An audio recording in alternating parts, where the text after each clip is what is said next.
to drive innovation, efficiency, and transformation across the agricultural value chain.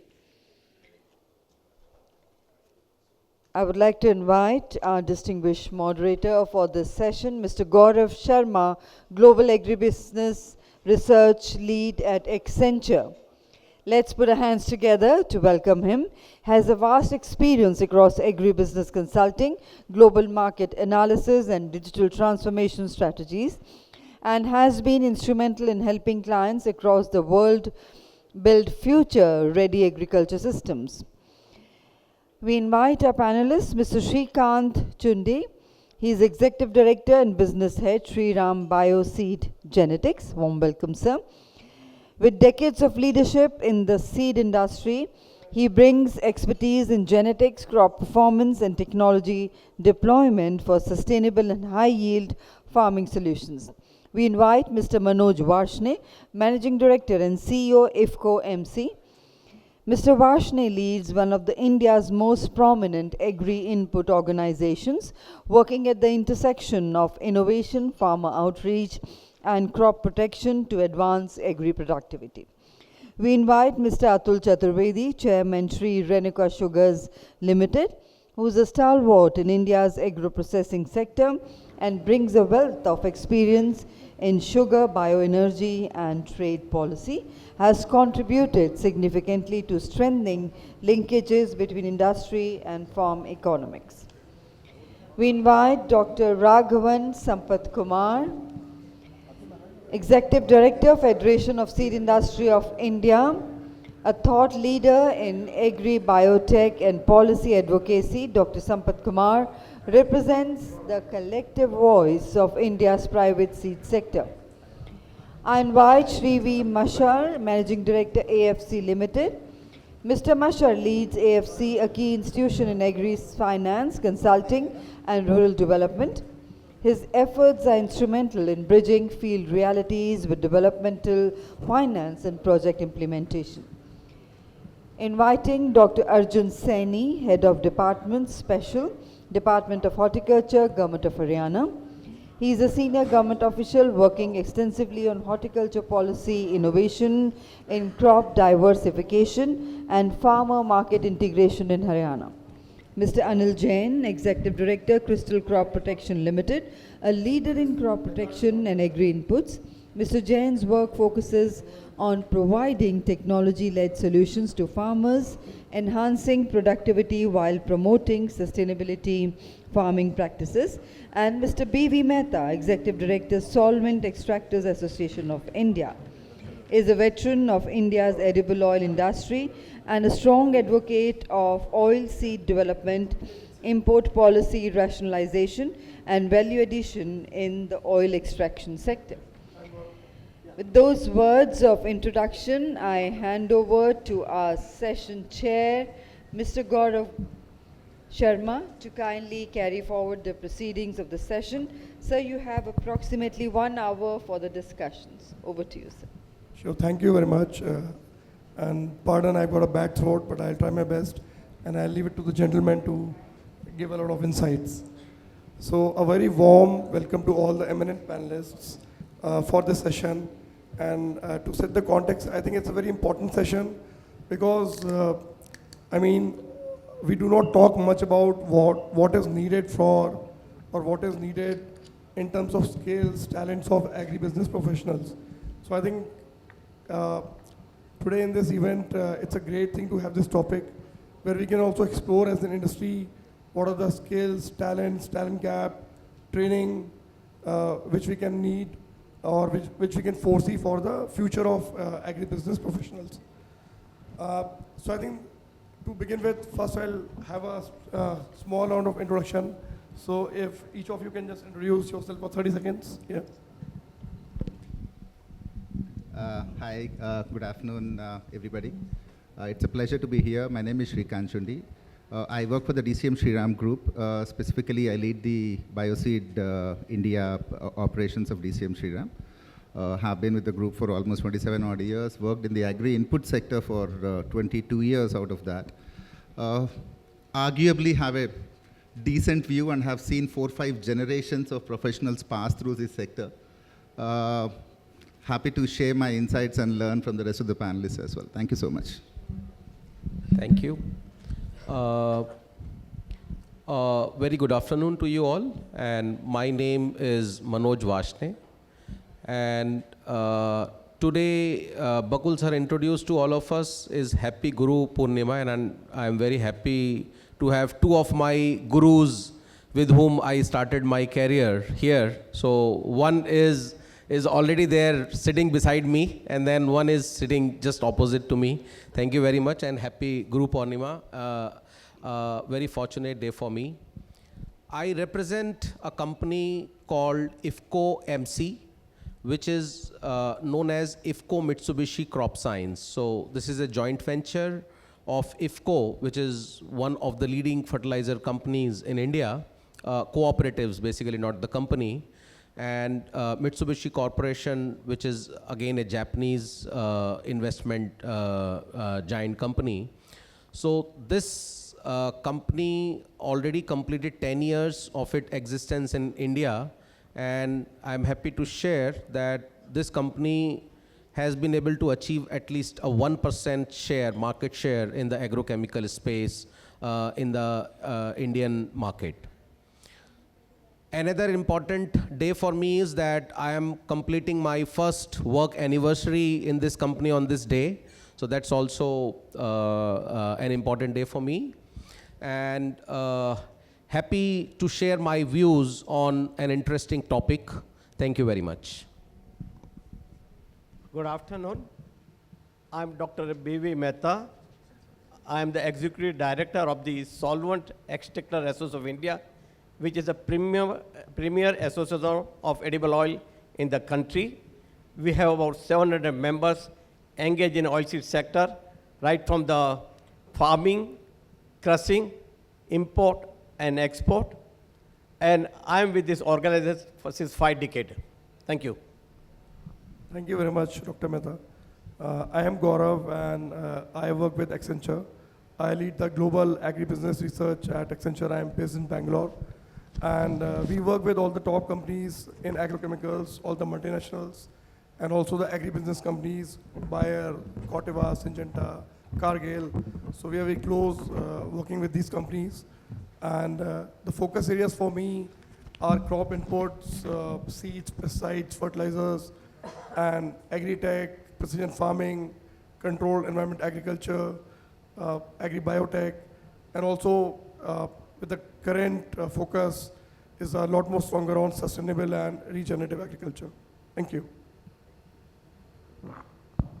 Hello, my name is Anil Jain.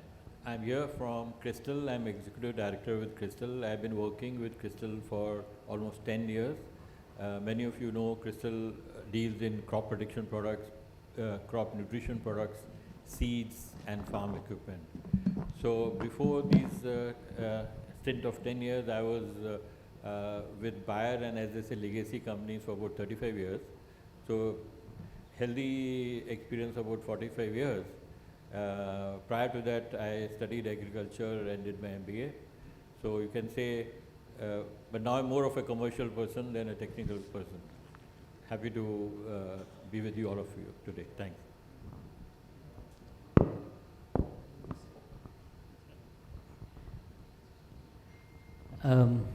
Good evening. My name is Raghavan Sampath Kumar.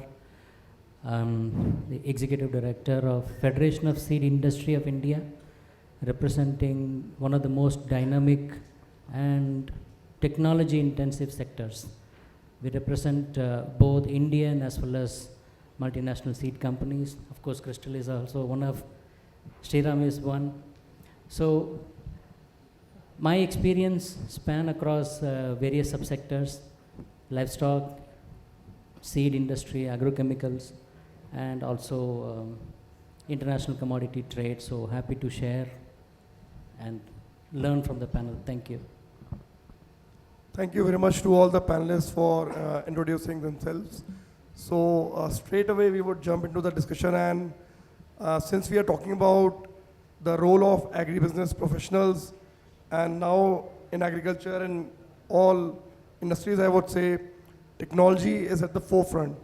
So why don't we start with the skills or talents or how we can use technology in agriculture. So this is to you, Mr. Manoj. I mean, you are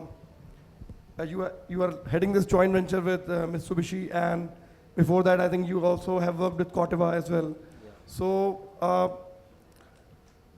you'd like to understand what is the role of agribusiness professionals when on the farms in our agricultural ecosystem we are trying to use all the latest technologies like AI, data analytics, IoT, drones, satellites, and how we can also help the farms and the farmers in India to increase the adoption of these technologies. Okay, thanks Gaurav.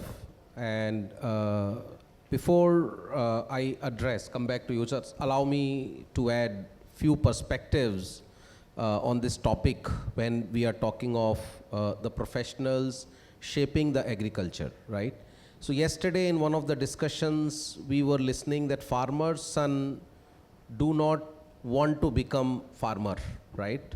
That's a big irony in agriculture.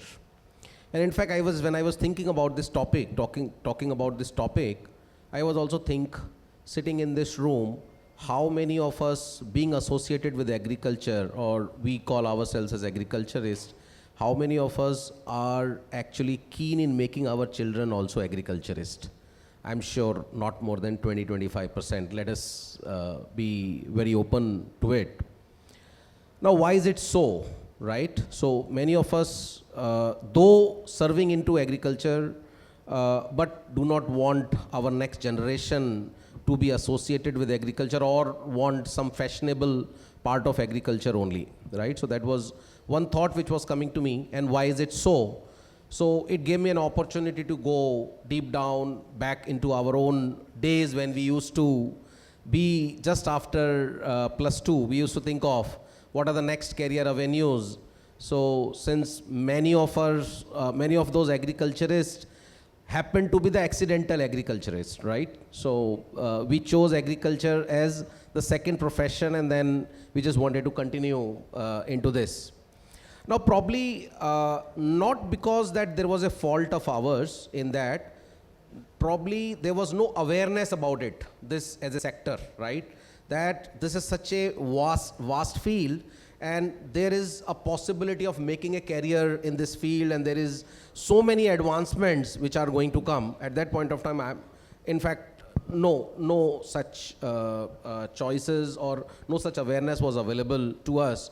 Somehow someone told us, why don't you apply and then go and join BSc Agriculture, and then you can definitely do something good, right? And then we ended up into BSc Agriculture, and then it is where, while studying there for 1 year, we found, oh yes, there are a lot of opportunities, because when there used to be a lot of vocational trainings, there used to be industrial trips, it is when we got awareness about there are huge opportunities and career can be made in this field. And I'm sure all of us, those who are agricultural graduates, have gone through the similar thoughts and feelings. So that was one point which I wanted to make. Now the important thing is, there are two things what we need to see. One is shaping professionals for being into agriculturists. I'm not talking into that, but yes, what agriculturists can do in shaping, or the professionals can do in shaping of agriculture, right? We always thank a lot of things, or whatever we have achieved, we as a company or individuals, we have achieved all because of farmers, because farmer exists, and that is the reason we exist. On the same side, there have been a lot of advancement farmer has got today. That is also because of all of us have worked so hard. People like us have worked so hard in the field that farmer is able to get access, awareness, and usage of all those technologies where each one of us has worked in, right? Now, coming to sorry, I took little extra time, but I wanted to add my perspective in the starting of the discussion so that we can provoke multiple thoughts on this topic. Now coming to the topic, what you are saying is, what are all the fields, what are all the technologies, and what are all the industries doing in terms of disseminating it to the farmers, right? till today, we have been doing the same traditional methods of agricultural extension which we were educated in our university times, 25, 30, 50 years back. The agricultural extension system got established in 1965. That was the first time with the first agriculture university getting set up. And then since then it has been, I don't think any extra innovation has happened in that. And I think it is pretty decently doing all that and disseminating that. So one is doing a lot of field works, right? So which is demonstrations, right? This is what people are doing it. As far as professionals doing it, you look at what has changed farmers' life. If you look at seeds, right? So there's one part is a complete breeding system, right? There are advancement in breeding, and it has reached to the genomics and ultra genomics high levels that it has contributed, and in fact it is all because of the professionals. Then there are agronomists who have evaluated which works, which does not work, and then apart from agronomists there are extension workers, sales people, marketing people, and then the whole setup of processing people. So you look at, so these are the fields where professionals have added value to the agriculture. You look at agrochemicals, again the same set of, right from the chemical discoveries, right, to propagating, and then they becoming generic, and then people looking how to innovate and then further extend the product life cycle. So these are one areas. Again, they are researchers to the plant, machinery, manufacturers, marketers, all that work which is happening. And then you look at again in the fertilizer. So today fertilizer, you say, okay, it gets sold on its own. I worked in an industry and then I learned from all those people who worked to develop the fertilizer. So it was also the same set of work which used to happen. So in my opinion, professionals have contributed a lot since past in shaping what agriculture is today. And we, as we need to move forward, professionals are going to play a role. So this is where I would like to add up. I will further add up as we move on into the discussion. Thank you.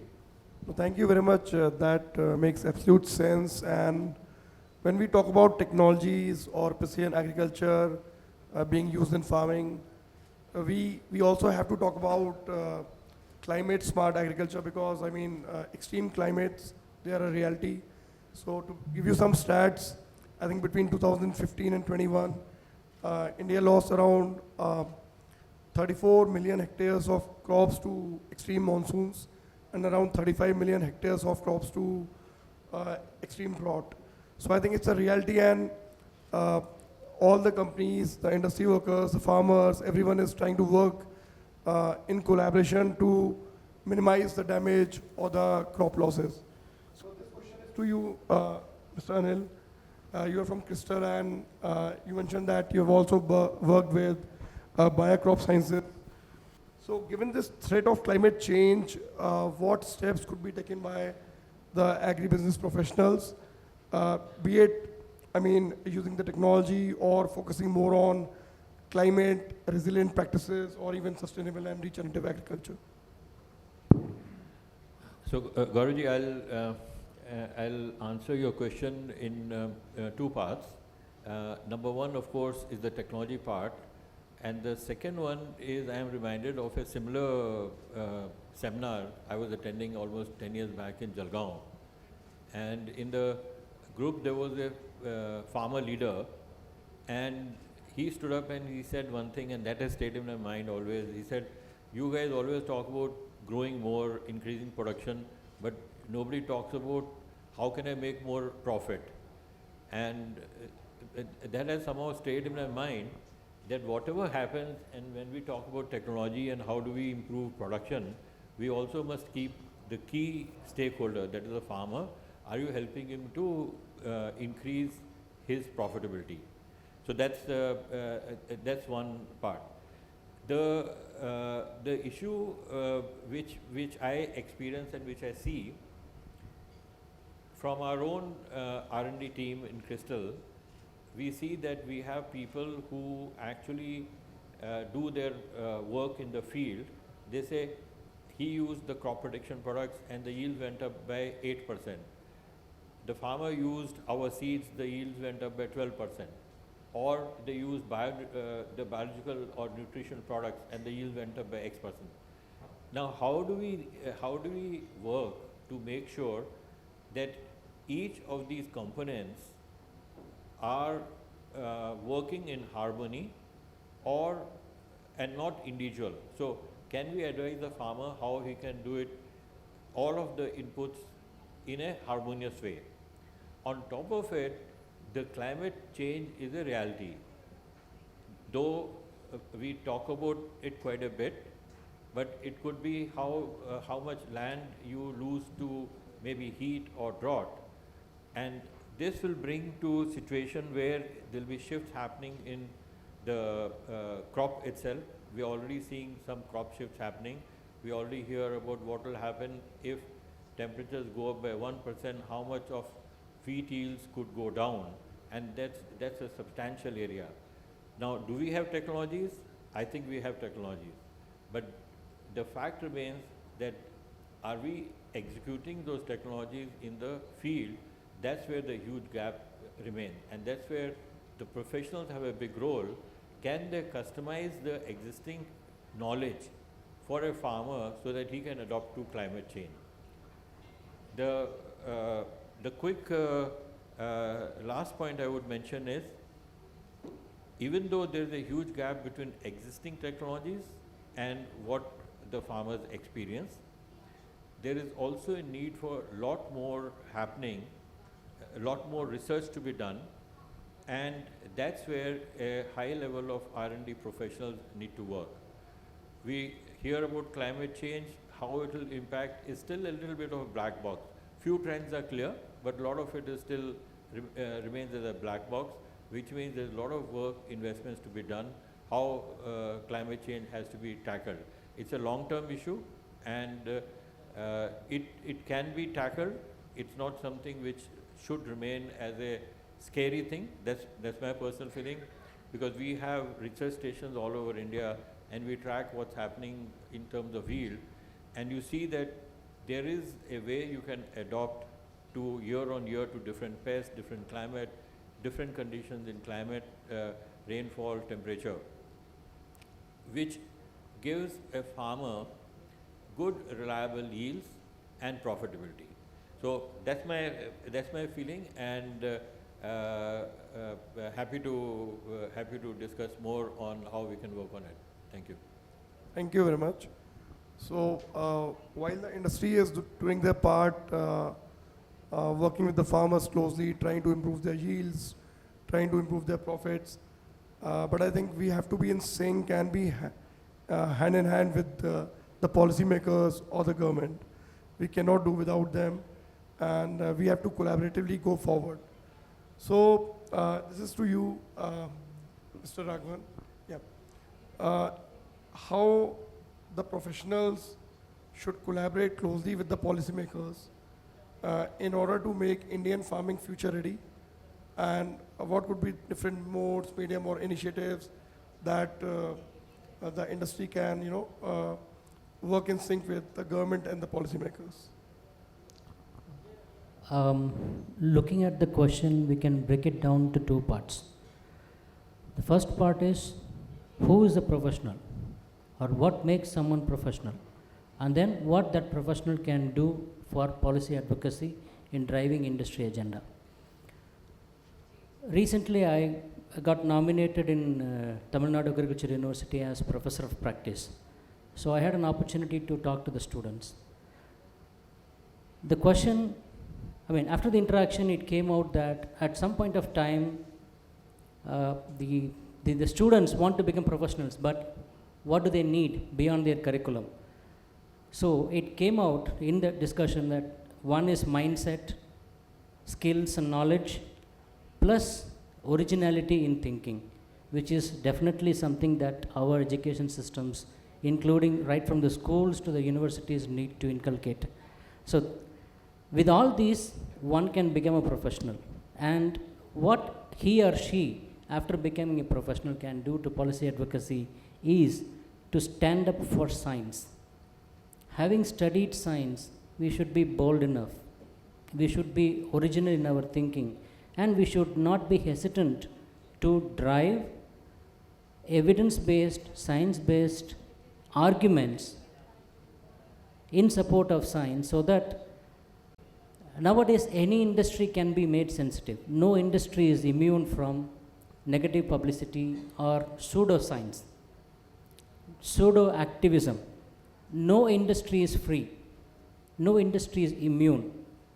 So, as professionals with skills, knowledge, education, original thinking, one should stand up for science and speak based on evidence, write articles, participate in forums like this, and even while interacting with our family members and immediate circles, to ensure that what we speak, what we preach is based on solid science. And that's how we can contribute to the overall policy making process in the country. By doing so, we will not only be doing justice to the current generation, we should be satisfied that we are doing something positive, good for the younger generations or the future generations that are to come, and which is most important in the context of, say, an industry like seed. In many contexts, in many public forums, there will be majority of the audience will not have an idea how food is produced. So it should be, I think in this room, whoever is present in this room has a responsibility as professionals to speak and stand up for science whenever we go and interact with audience who have no scientific background or have no exposure to food and agriculture sector. And that's how we can contribute to policy advocacy. It's a ground up process, and public perception has a larger role to play. Thank you very much for that insight. And with this, we move to another important part. Though we produce a lot of agricultural products, a lot of those, they are exported from India as well. And we are also one nation which also imports a lot of agricultural products. So this is to you, Mr. Mehta. I know your experiences in edible oil imports and export of agri-commodities. So with the current global landscape, which is so volatile, and there are a lot of disruptions, we are seeing geopolitics, we are seeing tariffs, and there is a lot of newer technologies and regulation changes for logistics as well in play. So how should agriculture professionals, they should try to sail through this, very disruptive environment to, smoothen out the export and import for agricultural products? Thank you, Sarma. First, about the geopolitics. I'll tell you one example. 3 years back, when the Ukraine-Russia war started, we were the main sufferer because Ukraine was the major supplier of the sunflower oil to India. Fortunately, we could professionally and politically, we could manage and maintain the supply through Russia and the Argentina. Same thing happened with the Indonesia. Suddenly, Indonesia decided to ban the export of the palm oil. The price went up from $1,000 to $1,800. Of course, that time we decided just to boycott the Indonesia and manage with the other oils as a professionally. And fortunately, Indonesia also realized that it's not easy to bully the India. And finally, that minister came personally here, apologized and requested the Indian importers, please buy Indonesian palm oil. So this is a professor who comes in picture, how we have managed that point of time. Second, you point about of course, my panelists also pointed about the climate change and other things here. I'll give a classical example. Look at the Kutch. When an earthquake came, Kutch was a total desert.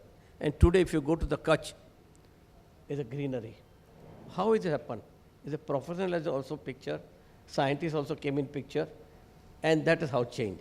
I'll another give a simple example, what we do as a professional. SCA is the apex body of the edible oil industry today. Our our oilseed productivity is hardly 1,000 kg, while average is 2,500, the highest is 4,000 kg. We as an organization, through the professional others, fellow members, and the one Dutch NGO, Solidaridad, we started movement 6 years back, how to raise the productivity of the mustard. We started model farm across the country. Last year, we created 2,000 model farms without taking a single paisa from the government. We showcased that model farm to the farmers in that area, invited them to chai pe charcha pe, bulaya sabko, and we showed them, okay, look, here you are also growing mustard, here is a mustard. And what is the difference? Small, small things which have been taught to the farmers, and they also realize, yes, they can do a wonder. And how the mustard production is going. We are not taking a full credit, but definitely we have a role. Similar example, 8 years back, we started castor model farm program. That time, we were producing only 10 lakh tons, and India supplies about 95% of castor oil to the world. And there's a demand. So we have converted all the farmers, same way model farm programs. And today, let me tell you, castor seed production has gone up to about 18 to 19 lakhs, and our export is about 13,000 crore of castor oil. So that was one area which I thought, okay, this is very interesting. The industry should also involve equally in a farmer development program. We have set up the weather tester. I'll tell you a very classic example. Under model farm, we have set up the weather stations, which covers about 25-kilometer range, and it gives so accurate information on a vernacular language, and also the 2 years back, I went to one of my model farm where the weather station was there, and I asked the person, technicians, what is happening, what is going to happen today? He says, "Saab, शाम को बारिश होगी 4 बजे." And then I went away, about 100 kilometers away. Then again I thought, let me check. And 4 o'clock, it was raining. This sort of information we have typed with the Vodafone. So that entire area, about 25,000 farmers being given minute-to-minute information update. This is the Professor Kabzia. And also, we also, through the weather station, we also photography, the pest and disease pest. And then we convey them what disease is and what the pesticide you should use. That also we try to. So basically, we are involved in the extension program in a big way. And it is done scientifically. One more area now is coming is sustainability. Everybody is talking about sustainability. Castor, we are exporting to Europe. They want only sustainable castor oil. We have formed a new company, Castor Sustain Forum, and now India started exporting sustainable castor oil here. They are ready to pay premium about $100 to $150.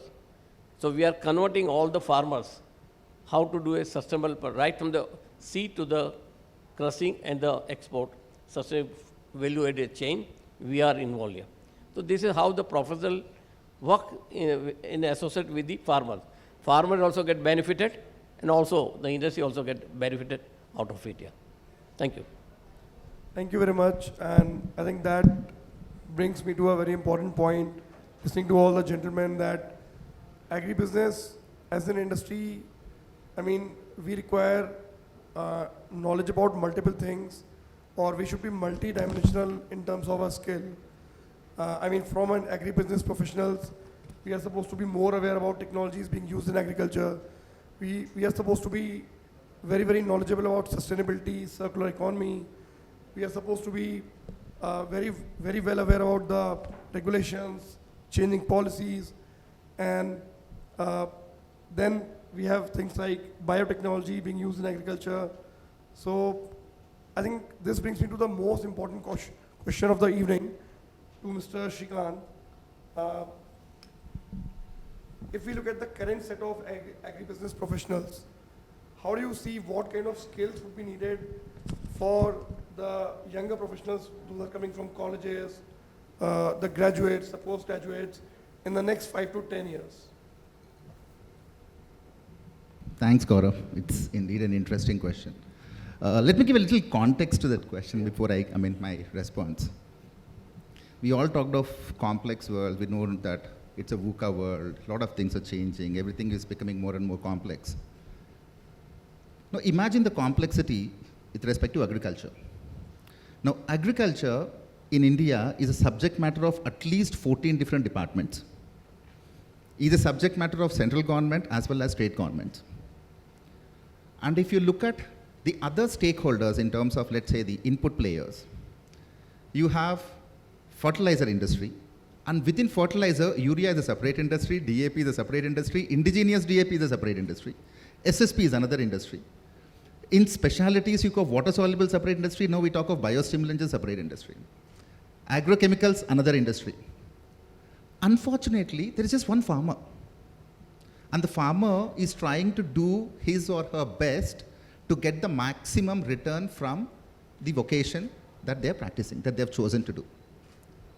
Now, with so many stakeholders and so much of complexity, with each stakeholder trying to extract the maximum mileage from their point of view, I think somewhere an integrated view in terms of agriculture as one single value chain, I think there is a huge gap in terms of how we are viewing agriculture as. So for me, my advice or suggestion or my thought on this is, a professional of tomorrow, while he or she might develop depth in one particular area, it's extremely important for that professional to have a view of the entire value chain, the interlinkages, the ability to talk to the farmer. If go and address a farmer, the farmer is not going to talk to you only about seed because you are selling seeds. The farmer would want to understand what is the kind of commodity price trends, what is the outlook, what is sustainable practice, what's the nutrition which is there. So there are multiple things that the farmer would want. Now, if I go and say, okay, no, मैं आया हूँ बीज बेचने, मैं बीज के बारे में बता दूंगा, उसके बाद मैं गया हूँ, it's not going to help. And somewhere we are overemphasizing this specialization. So, and hence my request or suggestion would be for the professional of tomorrow to develop that an integrated system view. That's very key for me. And from an ecosystem perspective, and like most of the co-panelists have mentioned and also the previous panelists were talking about, it is also important for us to understand what all exists in the government or regulatory mechanism as well. In terms of, let's say, there are banks which want to lend more. There are schemes that the government wants to actually, want to help the farmers. But the speaker in the previous panel was mentioning there is very little awareness about that. How do professionals, apart from understanding agriculture, also understand the other ecosystem as well, and is willing to collaborate? Now, it's very easy to say collaborate, but unless I have an inkling of what exists, then at least I know who is the right partner with which I can collaborate. So that collaboration mindset is important, but for me to collaborate, I need to understand the entire value chain. And lastly, digital world. So we can't escape digital this thing. So I guess, we need an app. Now for me, this app is, the A is for me is an agility. I need to be able to move quickly, have an entrepreneurial mindset, to be able to come up, put together a solution. I need to have persistence. I need to believe in that and be with it and make it work, and also have the patience to look at results. Somewhere we are also losing that patience. We are in this world of instant gratification. We do something, we want result the next day. So I think it's important for professionals of tomorrow to develop that patience, persist with whatever solution has been thought of, and I'm sure we're going to see wonders. Oh, one last, I can't resist saying this. At least this is what I tell all the people who join our organizations these days, is the importance of validation. Now, digital is a double-edged sword. The social media, digital revolution, whatever we are talking about. Before I make up my mind, before I put my opinion out there, before I make any observation or comment, it is extremely important for me to validate. Especially with the WhatsApp University, which is all pervasive, it's extremely, extremely critical and important to ensure that anything that is said or being said or even thought of is validated, and that brings a huge amount of credibility to any professional. Thank you. Thank you very much, Shrikant. And I think as I listen more to everyone amongst our panelists, I realize that we have a very good mix here. So we have gentlemen from crop protection, and we have you from the seed industry, and you are as well from FSI.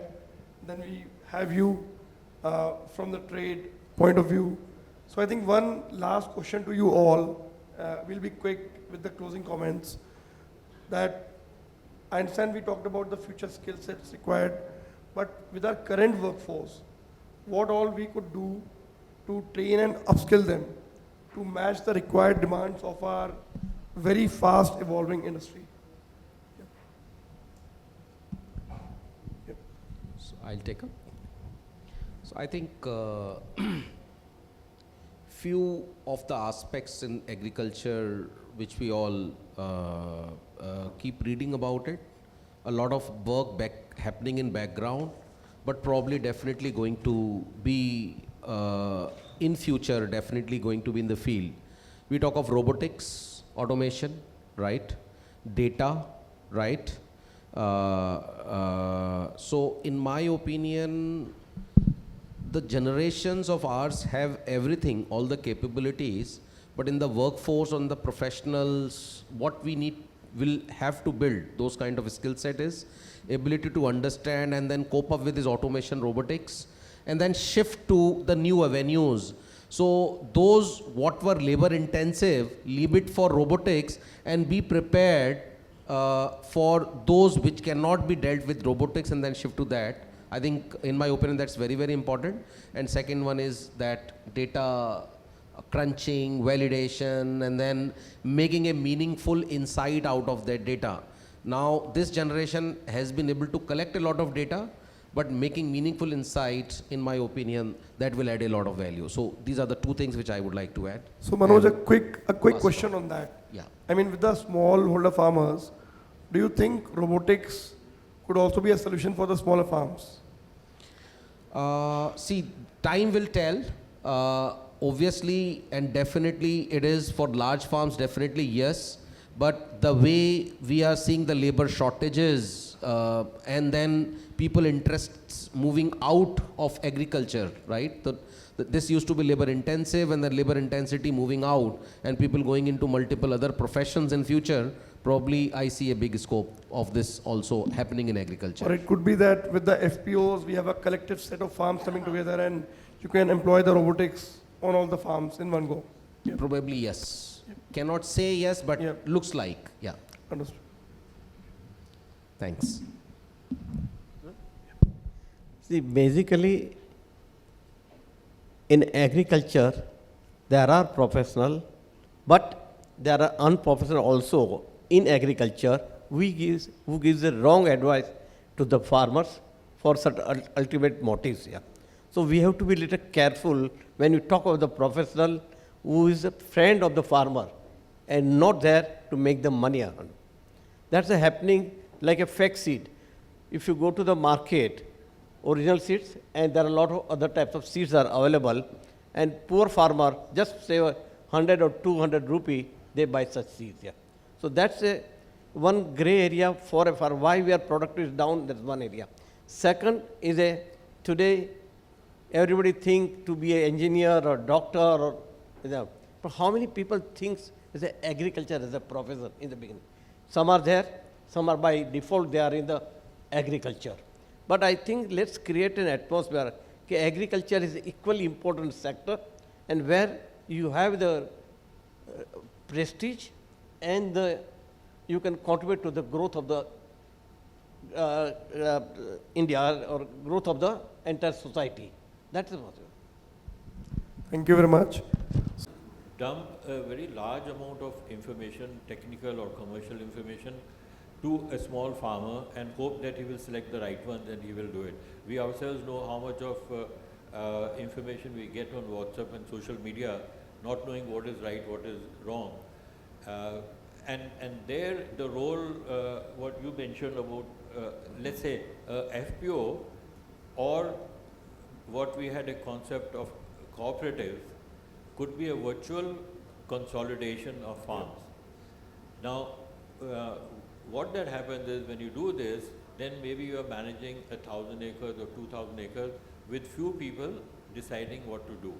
And that's something where this has not created a huge impact. I mean, the cooperative movement is very old, except few states, few areas where it has worked very well.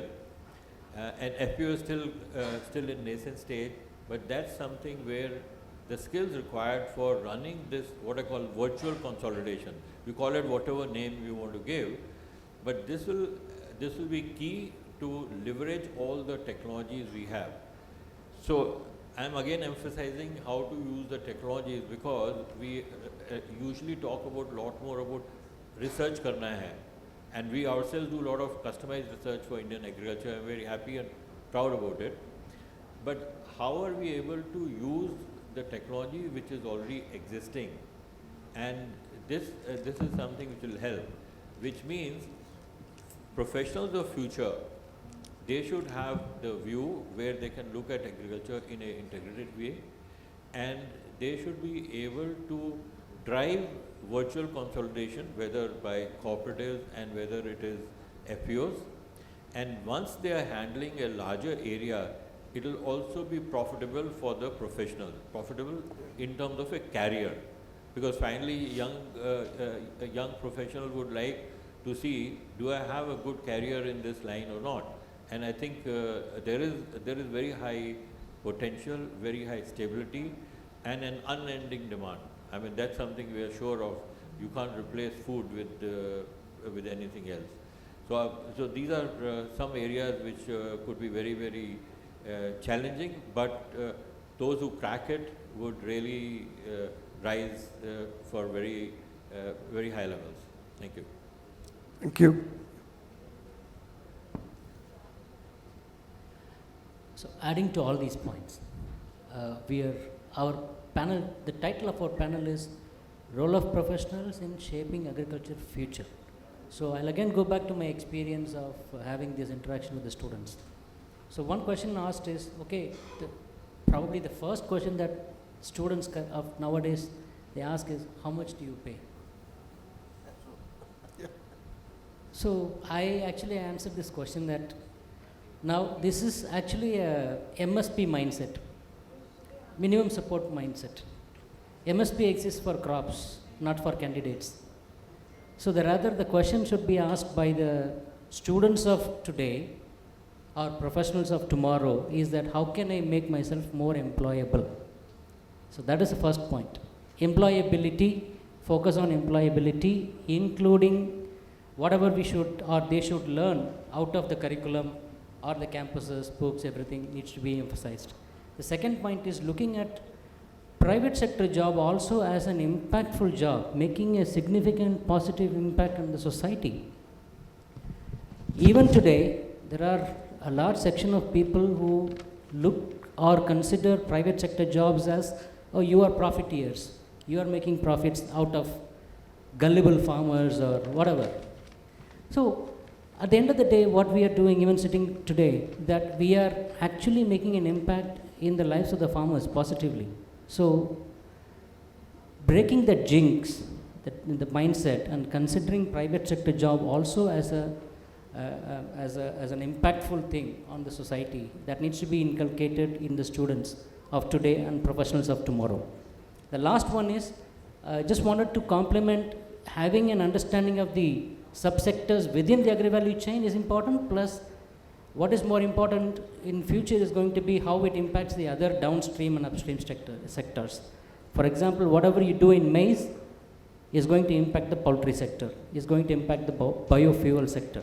So having that understanding is also important for students of today and professionals of tomorrow. Thank you. Thank you very much, Raghavan. You talked about students being employable, increase their employability. I think the onus or ownership is also on industry. How do we make ourselves more attractive? We are able to attract better talent, and we can also, through value addition, provide higher remuneration as well to the students.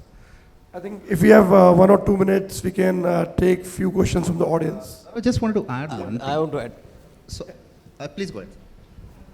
No, I was asking for the questions from audience. So if you want, you can. I just wanted to add one thing. Yeah.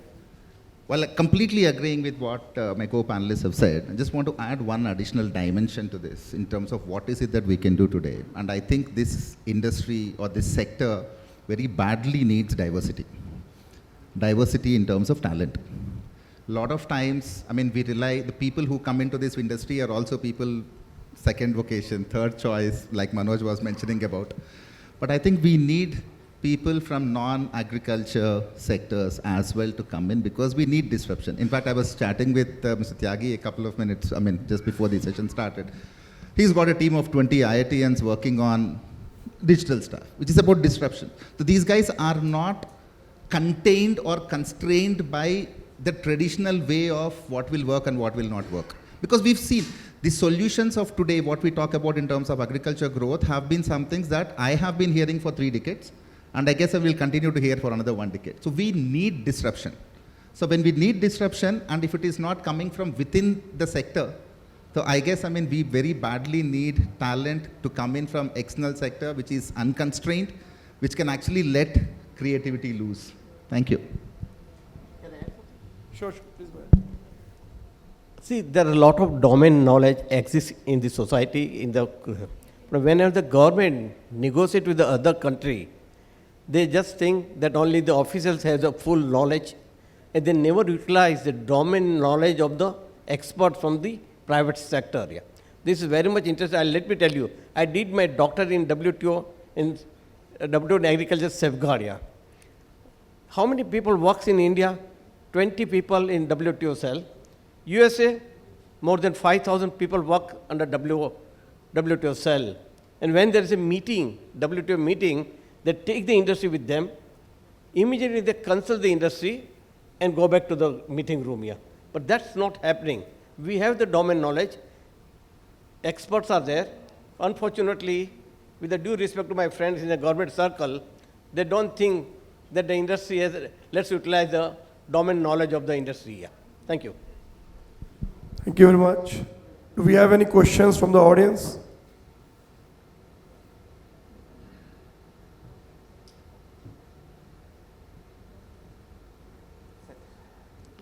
All good? Yeah, please.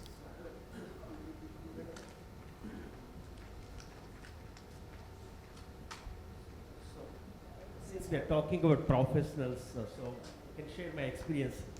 I was conducting training for my team and how to use AI to remain updated. So all the team members, when we were conducting training, all the team members were given one agriculture topic. And they were asked to go to AI and create an entire presentation. That supposing you are in front of farmers and you have to talk on this topic and there is no expert help available, how will you create that? So they created, and that too in a local language. You know, today ChatGPT and all they give. And also like you can create a, infographic. And the kind of presentation they made once they prepared it and presented without any expert's help, I was really very, very amazed. So sometimes, one more example, when I was conducting a farmer meeting, we were 3 people and some very, very progressive farmers, 2 to 3 tough questions came. I was immediately going to the AI, trying to get an answer to give them, by which at least a farmer doesn't remain unanswered. So we will have to create our professionals to use the latest technology to remain updated, to provide the right information to the farmer. It's just a comment. No, sir, I can completely relate to it. I'm sure all the companies, all the organizations, they are using AI tools now. And we are seeing those AI tools as more as partners now. Of course, we have to think about responsible AI. We need to also think about hallucinations, a lot of things. But they're here to stay, and as we move forward, they will be more accurate, and they will be part and parcel of our real lives. Yeah. Sure.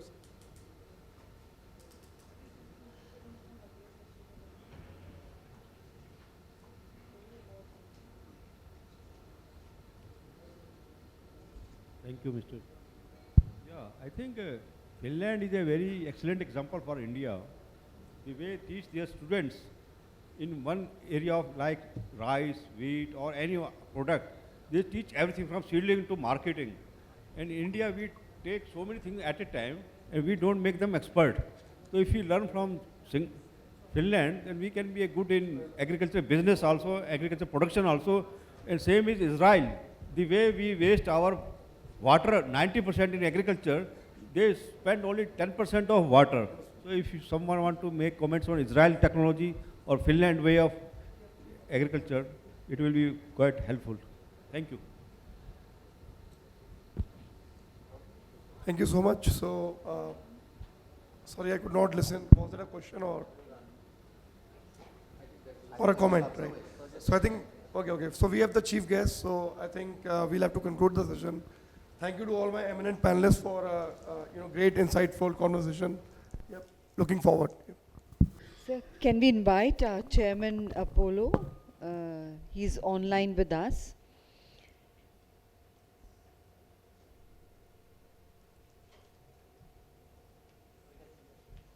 Namaste. Honorable Ministers, esteemed dignitaries, distinguished colleagues, and fellow citizens. It's both an honor and a joy to join all of you here today at the Agriculture Today's Conclave, a platform that celebrates innovation, entrepreneurship, and excellence in Indian agriculture. I take this opportunity to thank Mr. Emil Khan, Haris Khan, and the Agriculture Today for their visionary leadership and continuing this important initiative. Your tireless and work in spotlighting game-changing practices and farmer-driven progress will go a long way in shaping a better and a healthier tomorrow. I think that healthier tomorrow is very important for all of us to realize. As someone whose journey began in Aragonda, in Chittoor district.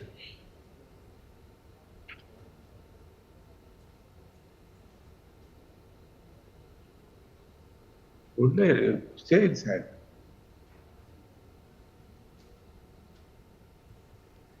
As someone whose journey began in Aragonda, a village in Chittoor district, Andhra Pradesh, I have always believed in the strength of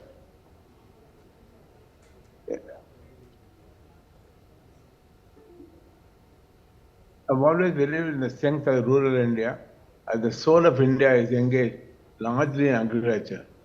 I join all of you today, although I am a doctor and made a significant transformation in healthcare today. I am a doctor, that still remains in me, that I am proud that I come from a village, I mentioned Aragonda, which is close to Tirupati. And my path led me into the world of healthcare, where I dedicated my life to holding in starting and running Apollo hospitals for the nation and the world, so that world-class healthcare will be available for all people. But over time, one truth became increasingly clear to me. Health does not begin in the hospital. It begins in the soil, in what we grow, in what we eat. Agriculture provides livelihood for nearly 42% of our population, especially in rural areas. India has made extraordinary strides in achieving food security, but this challenge before us now is more complex and more urgent. We must move forward in nutrition security today. We must ensure that our farmers are not just feeding people, but nourishing them, because the true health of a nation is not measured in economic output, but alone, but in the well-being of its people. This is where I think our great trust should be the contribution of what our literature does for people of the nation and the world. Today, we face an epidemic of non-communicable diseases. What are these? Heart attacks, stroke, cancer, diabetes, infections, and recently, in the recent times, obesity and mental illness. So this is a huge threat for people, and 60% of the deaths in 2003-4 died of non-communicable disease. So I think we need to make a great stress as to see what we can do, because here the food is playing a very important, and that's why at Apollo we always champion preventive health as a major thing, with initiatives such as total health. This is a total health I started in my village, as I told you, village in Aragonda, with about 60,000 people in 160 hamlets. We look after them from and it's become a model that integrates nutrition, sanitation, education, various activities, as well as complete community care. From first breath to the last breath, we look after them. We have touched the lives of over 150 million people in Apollo in the last 40 years. Total Health program is a complete health plan working successfully, and we have seen a significant impact on the health of these people. I think this is what I feel so happy. I visit as often as possible, and I talk to people. You could see the significant transformation in their happiness factor. You know, they're so happy, and I am happy because this has happened in the last 5-6 years, and we did a complete study of their health checkup for them about 6 years ago, and now we're trying to compare it. There are 2 vans and 6 doctors who go around these 160 hamlets. So they don't have to come to the village. The doctors are available for them.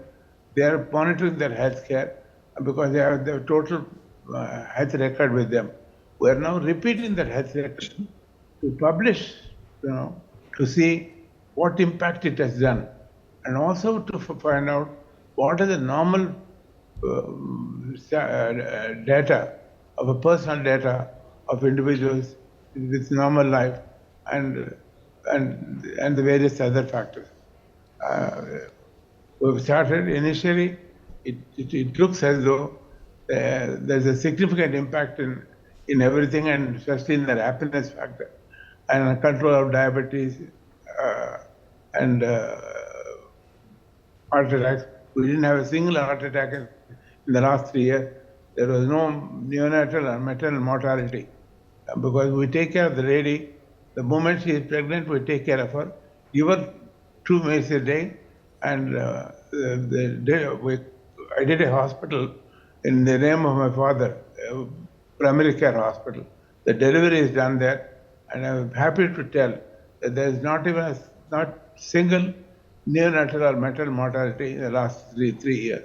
So similarly, we look after the boy for the next 5 years, and in the school, we have a school program. We have our own school, also public-private school, which is built there. We look after them in the school, and when the various school activities, including their sports, everything is well done. If there are dropouts, there are schemes that when they can come and work and make some money, maybe 15,000, 20,000 rupees they make in this. This is, and for elders, senior citizens, various programs so that they can spend, especially for the evenings, they could come and watch a drama of which they all make, and Rama and Mahabharata and all of these will which they have. And during daytime, they can have other activities to keep them busy and healthy. At Apollo, we've always believed that Apollo health is not just about hospitals, it's about the total well-being of communities. This is what we have stressed there.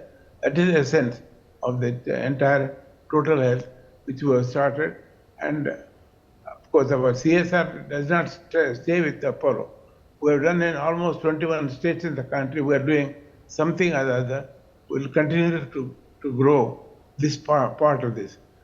One of our proudest achievements is the kitchen gardens, and the polyhouse initiatives, where we have growth over 5,800 kgs of vegetables till date.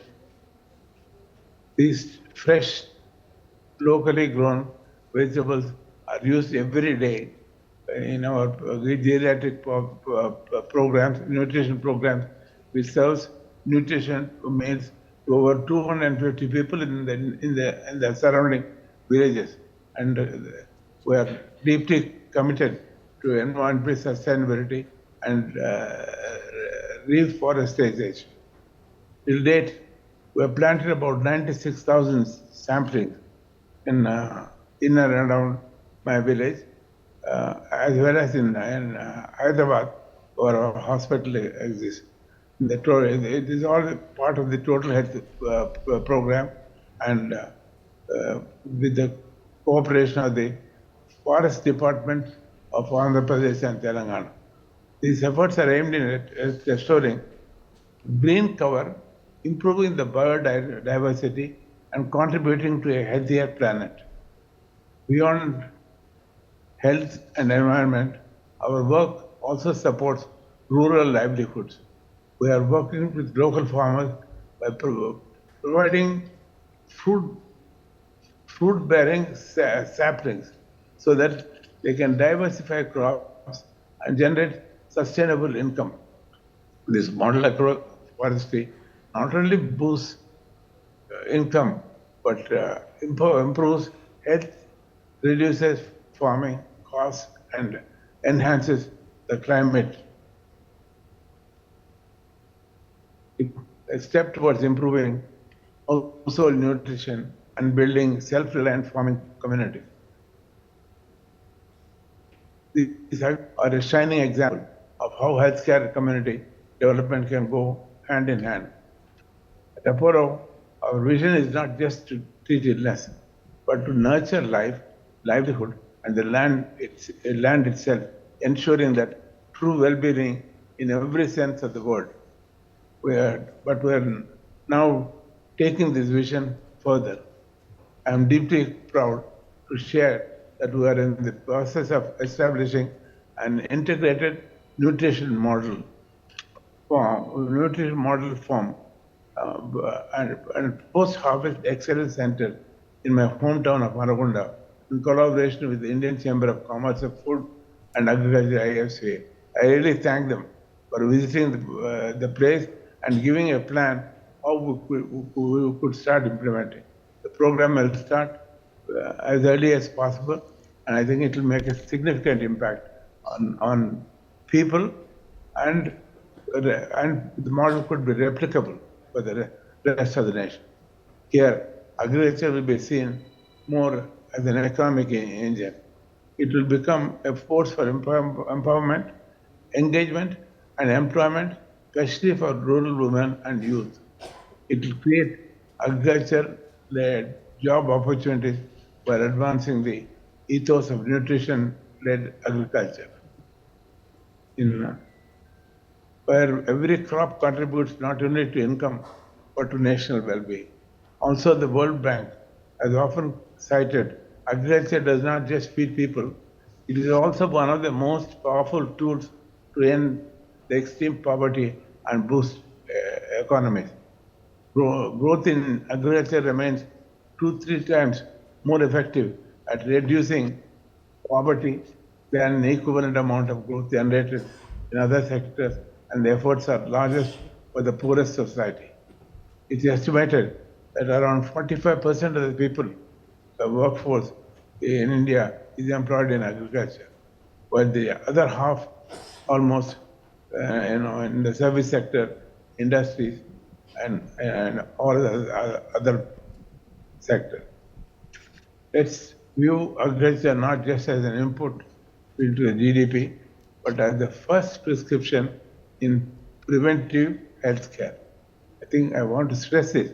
Agriculture is contributing to preventive healthcare, and let us build a future where ecology, economy, and wellness and coexist with our villages, and coexist with thriving our farmers and empowering our citizens truly well. I look forward to working to cultivate a healthier, more resilient Bharat. Again, my heartiest congratulations for organizing this convention, and I'm truly happy that we should take the nation forward towards our same, our goal of making people healthy and happy. And I'm absolutely so impressed with the whole program that has been organized and the work that the ICFA is doing. God bless all of you. I love you all. Thank you. Good Thank you health. very much indeed, sir. Ladies and gentlemen, that was Dr. Pratap C. Reddy, the Honorable Founder Chairman of the Apollo Group of Hospitals. And we do thank you, sir, for sparing your valuable time and sharing the initiatives that are being taken at the Apollo Group of Hospitals, and for sharing the beautiful vision you have of not only saving lives but also nurturing lives. Thank you once again, sir, for being here with us and for the wonderful insightful remarks we had from you. Ladies and gentlemen, let's once again put our hands together for Dr. Pratap C. Reddy. And I pass on my compliments to all of you. thank you, sir. Thank you. And we now move on. Before we move on to our next session, I would like to invite Ms. Zaman from Agriculture Today Group to do the honors of presenting a token of gratitude to our eminent dignitaries. We begin by honoring our moderator, Mr. Gaurav Sharma.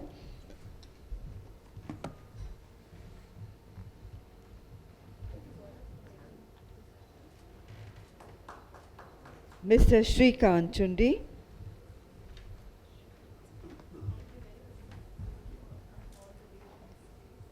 Mr. Manoj Varshne.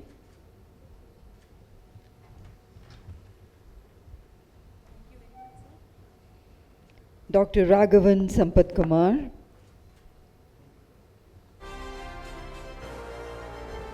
Shri V. Mashar.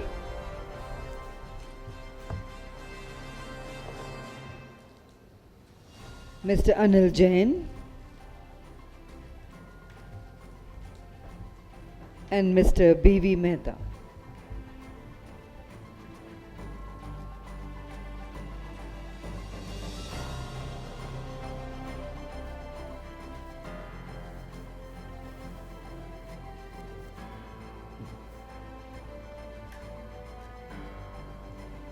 And as I request our dignitaries to kindly come together for a group photograph, I request all our guests to kindly remain seated as we are straight away moving into the next session, which is the concluding session and the Outstanding Professional Awards 2025 presentation ceremony also.